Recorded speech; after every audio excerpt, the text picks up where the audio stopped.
হ্যাঁ, গতকাল একটা এই চ্যানেলে এবং পত্রিকায় তার বক্তব্য প্রকাশিত হয়েছে।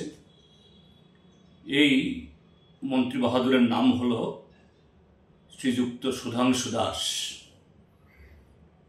গত 2 বছর মাত্র তিনি মন্ত্রী হয়েছেন।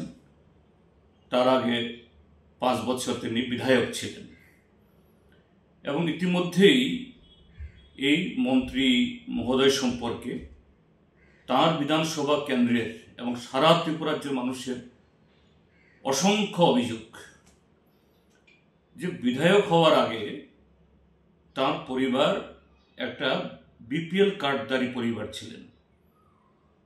তার মার নামে সেই কার্ড। মাত্র এই 7 বছর সময়কালে তার বড় ভাই তিনি এখন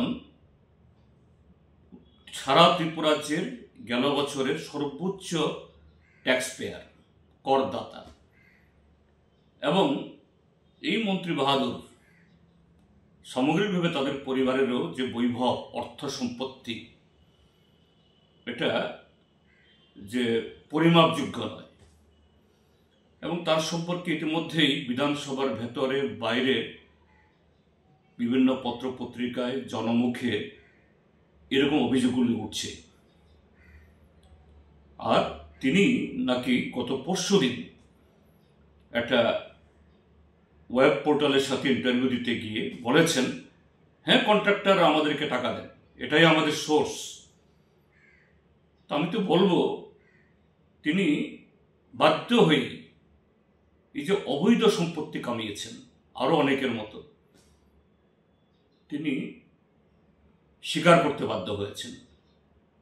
এই মন্ত্রী মহোদয় যে দুর্নীতির যে অটল সাগরে তিনি যে নিমজ্জিত, এটা প্রমাণ করার আর কোনো প্রয়োজন রইল না।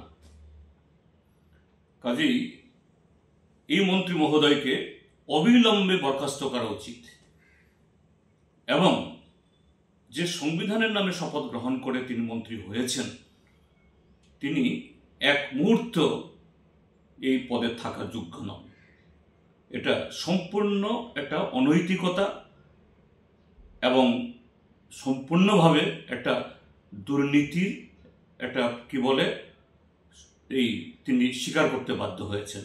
এখন এটার অভিযোগ নয়, এটা সত্যে প্রমাণিত।